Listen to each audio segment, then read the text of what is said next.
So I'm here with Dad, and I'm trying to convince him to tell the story that happened many, many years ago that he doesn't tell a lot of people. So I'm trying to convince him to do it now, and that's the reason why I got this camera rolling. So I don't know if he's going to work for us or not. So the show is yours if you want to do it.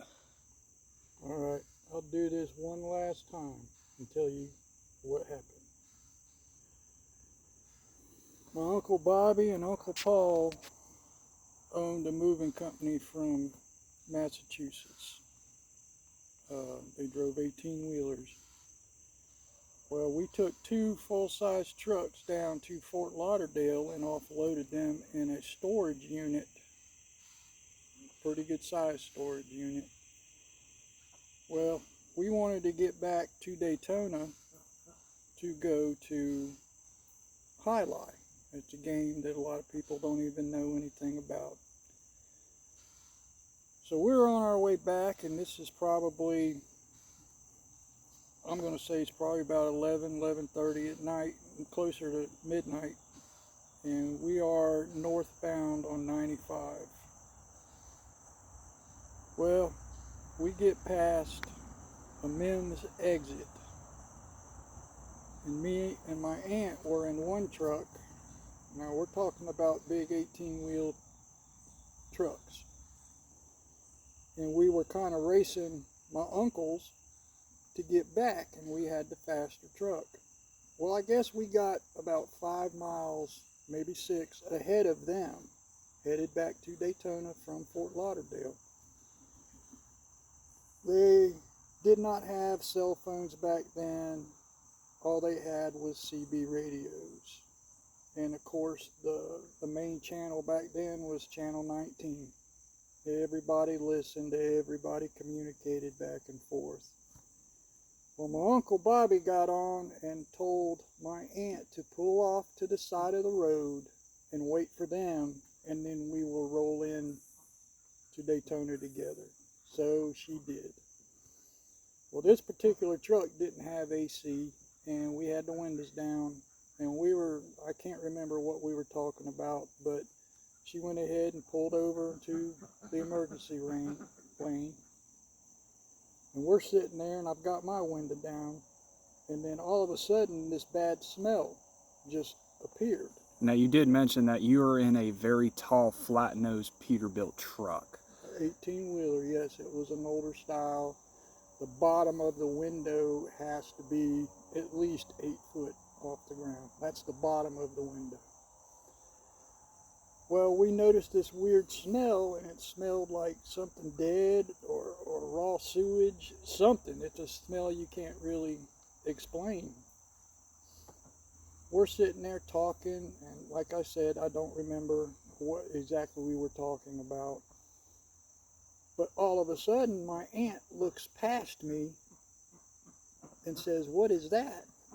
Well, that particular time, the moon was almost full. It was real bright. There was no that much of a breeze that I can remember.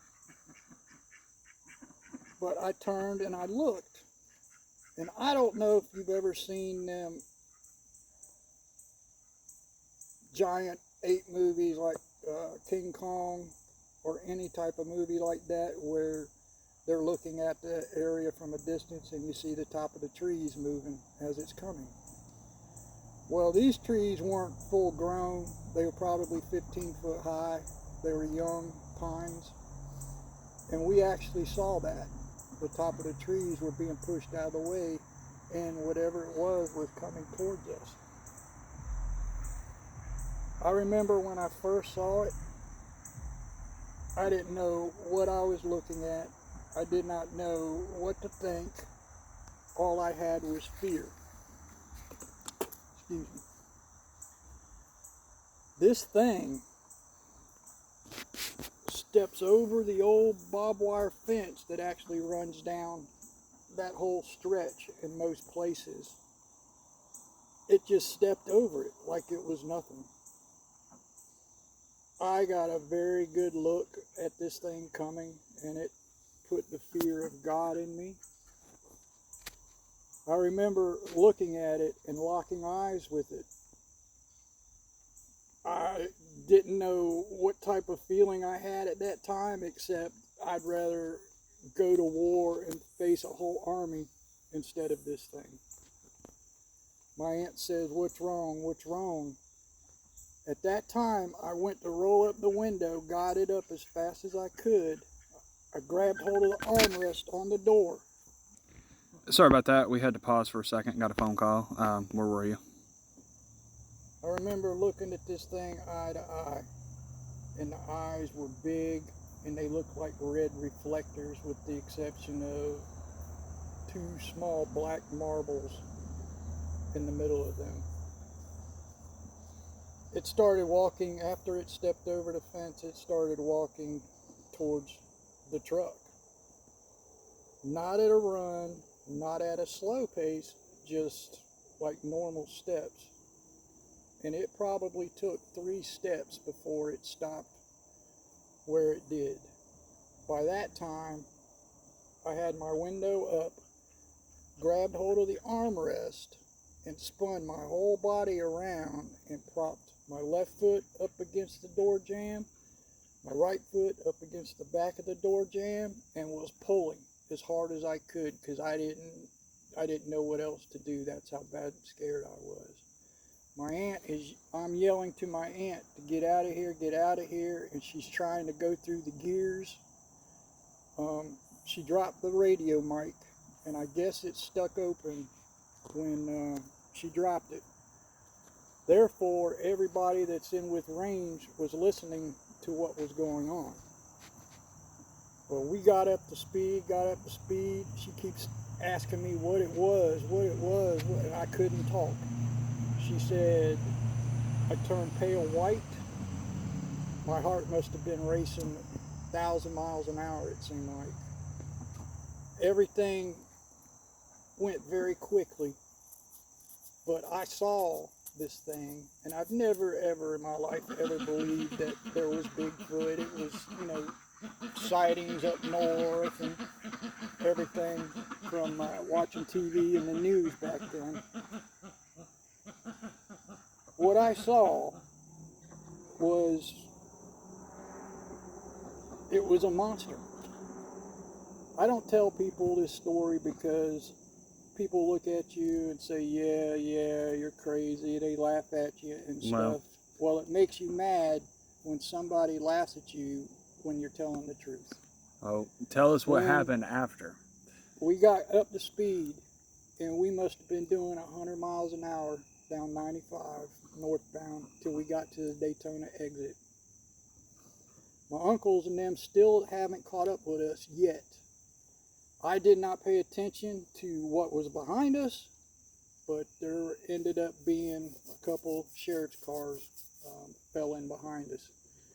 When we hit, used to be an old Shoney's down at the corner back then of 95 and International Speedway Boulevard.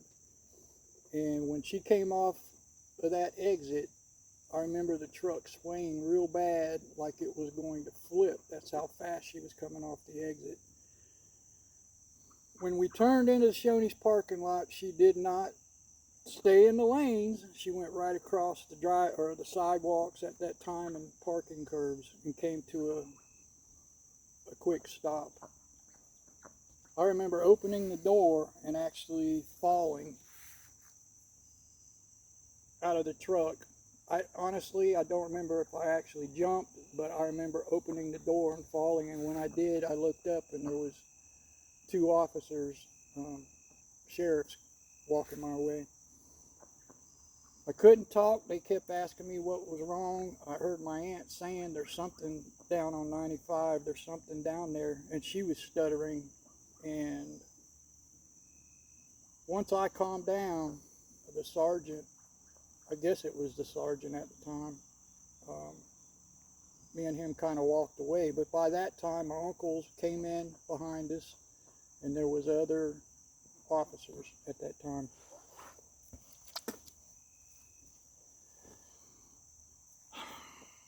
Once I started telling this officer because I had tears in my eyes. I was shaking. I'm turning 57 this month. I've been through a lot of bad things. I would never, ever in my life want to go through something like that again. I explained to him what I saw.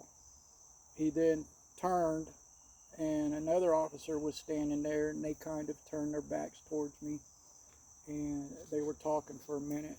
And then the same officer I was talking to turned back around, and he put his hand on my shoulder and said, there's been 5 other calls about something down in that area from people having to stop and use payphones. They said it was walking across 95, and one call actually said that it was standing in the middle of 95, southbound though. So the way this highway is, it's kind of split. There's woods in the middle of the north and the southbound lanes. I don't know what that's got to do with what I saw, but they actually brought out helicopters, 2 at that point, and they brought out 2 canine dogs. They went back down to the area where we reported, and I cannot remember between the mile markers where it was. All I know is it was northbound of the Mims exit. Now there's probably houses and shopping centers and everything, but back then it was nothing but pure woods and swamp. They picked up something, the dogs picked up a scent and took off through the woods after whatever it was they smelled. And they kept going and going until it got real mushy, and then the officer said that was running the dogs, the officer said the dogs stopped and started whimpering and turned around and would not go any further. I've never told people this story because who's going to believe it? I mean, my life has been what it is, and I've done stupid things and I've done good things. But when you start talking about something strange, out of the ordinary, people look at you, they think you're crazy. But I will give you this. They can think you're crazy all you want. When they see something, then the tables are going to be turned. But that's pretty much my story. I've never been that scared in my whole life, and I've been through some scary ordeals. But that one right there, that was bad. But ever since that night back then, I've always watched all these Bigfoot documentaries. I've watched Bigfoot movies. I've watched all kinds of shows. Some of the people that I watch on TV, they're really wanting to find this creature, or Bigfoot, or Sasquatch, whatever you want to call it. But some of them, you can tell it's faked. I'm sorry. And nobody's got to believe me. I know what I saw. I know the size of this thing. And when I'm sitting in a flat-nosed Peterbilt, my butt is probably almost 8 foot, maybe 8.5 foot off the ground in the chair with the door open. And this thing walks up and is looking at you through the window. I saw the nose, I saw the mouth, I saw the teeth. The size of this thing, his shoulders had to be 4 foot across, and it was nothing but pure muscle. I remember that. And he did like a grunt as he got closer. It was like, I'm going to stop right there because I get a little nervous sometimes, believe it or not, even though it's been that long, thinking about it. And it's up to you. You want to believe it? I hope you do. If you don't, Y'all, no sweat. everybody that sees this, leave y'all opinions down in the comments below. If y'all have a story to share that's similar, by all means, share it with us. You get a hold of Dad. This might be going to YouTube, this might be going to Facebook, and it might be going to different sites. But hope everybody enjoyed his story. And I'm not doing this for publicity. I do not like talking about it because people do not believe unless they actually see it themselves. So, Peace out. yeah.